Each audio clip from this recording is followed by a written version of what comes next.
De lo que voy a hablar yo es desde el punto de vista oncológico terapéutico de el tratamiento con doxorubicina liposomal pegilada en el sarcoma de Kaposi asociado al HIV-Sida.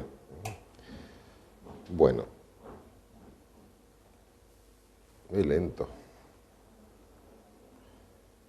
Bueno, algunas diapos van a ver que se repiten y yo les voy a dar una interpretación posiblemente diferente.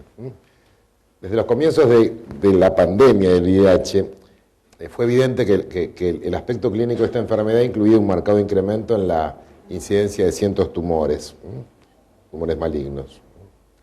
Como bien presentó antes Adolfo, las neoplasias malignas o entidades definitorias del SIDA siempre se definieron como, primero, el sarcoma de Kaposi, definido desde el 1981, así comienza la historia de la peste rosa, el linfoma no-Hodgkin de grado intermedio y linfoma primario del sistema nervioso central, y neoplasia intraepitelial cervical y neoplasia intraepitelial anal. Pero bueno, esto se puede leer de muchas formas. Esto es un estándar. Hoy en la Argentina el sarcoma de Kaposi no es la primera enfermedad marcadora.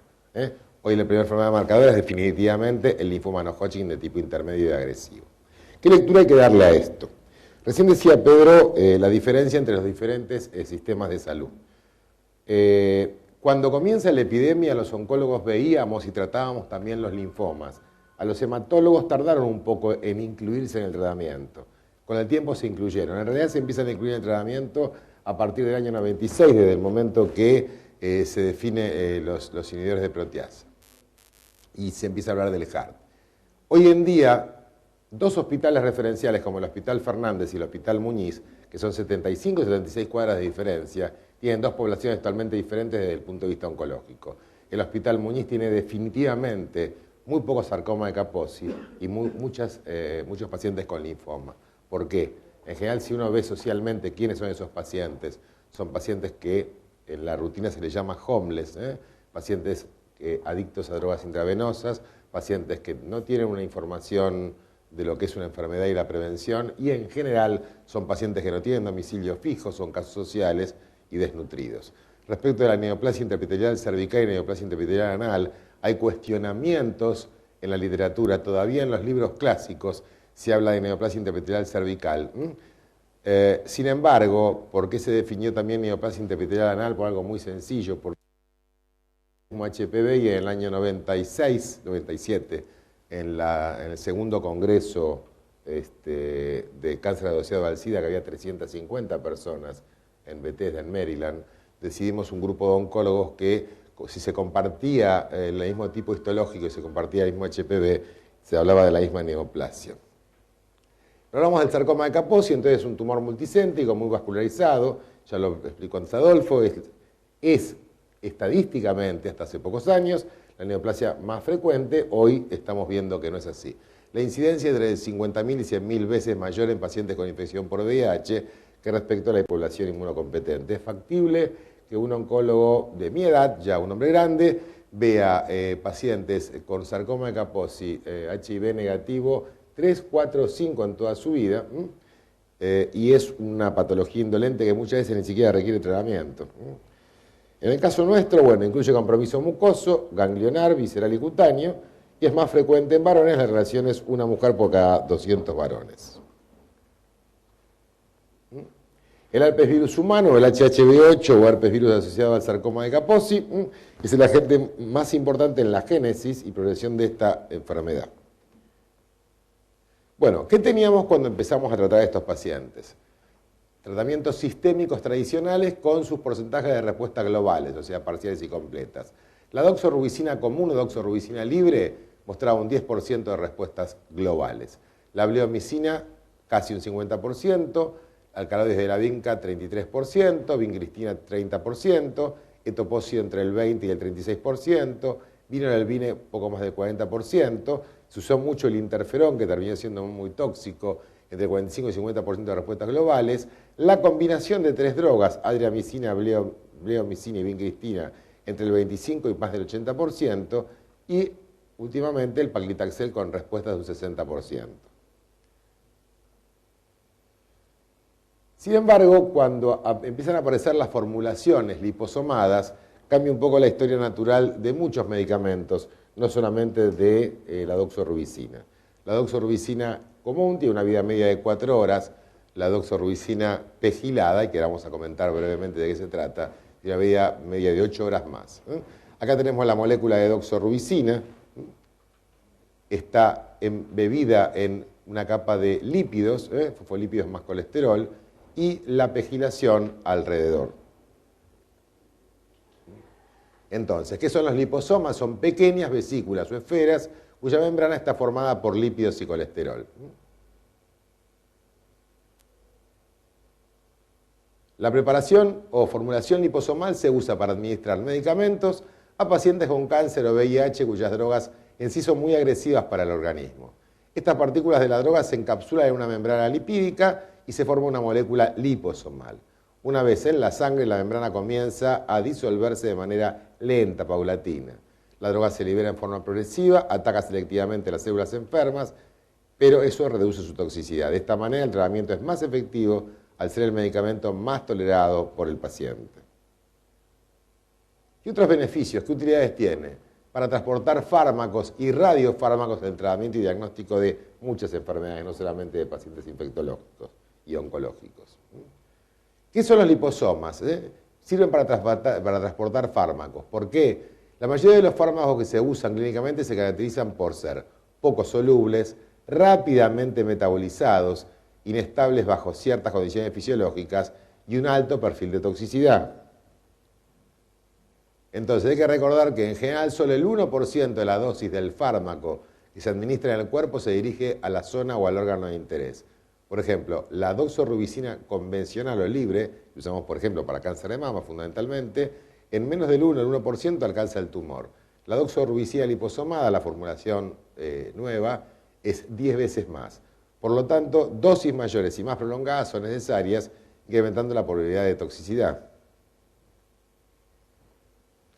Esta es una muestra de un compartimiento interno acuoso que es usado como vehículo para la dispensación de fármacos a la célula por su capacidad de integración.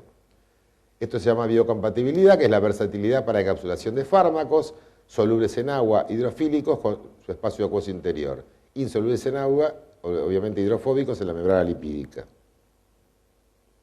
En consecuencia, el fármaco encapsulado queda protegido de la interacción con las enzimas degradativas, con procesos fisiológicos o cambios en el pH en el medio.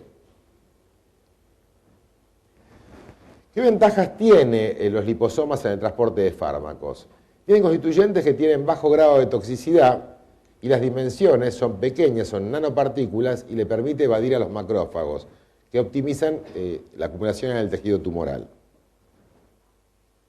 Entonces, por su tamaño, se acumula donde se requiere. Altamente en las células tumorales, bajo en el tejido cardíaco, bajo en el tejido gastrointestinal. Es evidente que los niveles de este medicamento en el tumor sean uno de los mejores factores de pronóstico de la respuesta antitumoral. ¿Todos los liposomas son iguales? No, son productos diferentes, se usan diferentes fosfolípidos naturales o sintéticos y tienen composición y comportamiento biofísico y sobre todo bioquímico distinto. Esto sirve para mejorar la biodistribución, o sea, cómo evadir el sistema retículo endotelial en el hígado y en el vaso. Usamos entonces liposomas PEG o STIL liposomas, incrementan el tiempo de circulación en el organismo, la tasa con la que son removidos del organismo disminuye y la pegilación a la droga se le adosa una molécula de polietilenglicol. Al aplicarla en el organismo, la molécula se hidrata fuertemente y aumenta el volumen. El fármaco se hace invisible al sistema inmunológico que no lo detecta y la droga llega a las células y aumenta la efectividad. En abril del año 97, Argentina publica el primer trabajo en la revista South American Journal of Cancer sobre doxorubicina liposomada en el servicio de oncología de nuestro hospital. Y lo que se presenta es la experiencia nuestra, nuestros primeros casi 50 pacientes, entre junio del 95 y septiembre del 96, 49 pacientes con sarcoma de Kaposi fueron reclutados en este experimento, en el uso de la doxoliposomada. La edad promedio fue de 36 años, el ECOG fue de 0 a 3, 23 pacientes recibieron uno o más tratamientos previos para sarcoma de Kaposi, fundamentalmente radioterapia y alfa-interferón, hoy 2 pautas que no se deberían usar, que tendrían que estar prohibidas, y sin embargo algunos oncólogos las siguen usando, y agentes en investigación, 14 de estos pacientes habían sido tratados con quimioterapia citotóxica. Los conteos de CD4 al inicio del estudio fueron entre 79 y 42 pacientes tenían números de CD4 por debajo de 200. Los pacientes recibieron la doxoliposomada en una dosis que se sigue usando, 20 miligramos metro cuadrado de infusión intravenosa, cada 21 días. Todo fue con consentimiento informado. Hubo en su momento 3 respuestas completas, 31 respuestas parciales, para una tasa total de respuesta del 69%. Las respuestas objetivas fueron obtenidas en 10 de 14 pacientes previamente tratados con quimioterapia convencional. La neutropenia fue de grado 3-4, observada en 9 pacientes, y 3 pacientes desarrollaron fiebres neutropénicas. No hubo otras toxicidades más allá. La estomatitis, erupciones cutáneas y náuseas fueron moderadas e infrecuentes. No hubo muertes tóxicas y la doxorubicina liposómica tuvo una marcada actividad clínica en pacientes con sarcoma de Kaposi, tratados no previamente con quimioterapia. La toxicidad fue gobernable y la doxorubicina liposomada es la mejor opción de valor para el tratamiento actualmente. Las dosis de doxorubicina liposomal útiles en el Kaposi, como dijimos, son 3 veces inferiores a la doxorubicina necesariamente estándar. El tratamiento es fácil, se administra en forma ambulatoria. Y las respuestas globales pueden llegar a ser un 75%. El edema y el dolor de los miembros inferiores, tumoral o el edema facial, empiezan a desaparecer rápidamente entre el tercero y cuarto día, y las lesiones cutáneas se decolorean y aplanan, aunque no desaparezcan del todo. Lamentablemente, la mielosupresión acumulativa puede ser una limitante del uso. Sin embargo, se puede suspender, se puede usar factor estimulante de colonias, y otra opción es suspender el tratamiento al cabo de 4 a 6 ciclos y luego intentar reinstaurar la medicación. En un estudio que se presentó en el año 1996, la doxorubicina liposomada a la dosis de 20 miligramos metro cuadrado fue superior a la combinación de adriamicina estándar, leomicina y vincristina. Tratamiento de hasta 6 ciclos, permitiendo el uso de factores de colonias. Con 110 o más pacientes por rama, la doxorubicina liposomada obtuvo el 43% de respuestas contra el 24, casi 25% del esquema de combinación ABB, con una duración media de respuesta de 107 y 92 días respectivamente. Inequívocamente, las respuestas fueron superiores con esta droga. Este es el primer paciente en el país que tratamos nosotros con doxorubicina liposomada. Esta foto es un médico con el permiso de la familia, la seguimos mostrando, ya recorrió varias partes del mundo. Es el paciente que fue sometido a doxorubicina liposomada. A los pocos días, a los 5 o 6 días de comenzar el tratamiento, pudimos obtener esta foto. Y luego de 2 ciclos, la disminución marcada es la que se evidencia. Lamentablemente esto es en el año 90 de tumorales pulmonares con sarcoma de Kaposi. Y acá vemos, luego de 2 ciclos, el blanqueo, washout, una terminología que usamos para aclarar cómo van disminuyendo las lesiones, al menos en vísceras rápidamente. Estas son lesiones el sarcoma de Kaposi, antes y después de los tratamientos, de tantos y tantos pacientes que hemos tenido nosotros. Esas son las lesiones clásicas de paladar, que han sido muy difíciles de reconvertir con drogas comunes. Toda esta experiencia es los pacientes del hospital nuestro y del hospital Muñiz, antes y después de la doxorubicina liposomada. Ven el aclaramiento de las lesiones.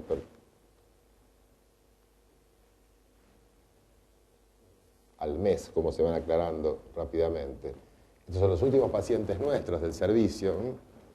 Este es un paciente de varón de 27 años, prequimioterapia en diciembre del 2011.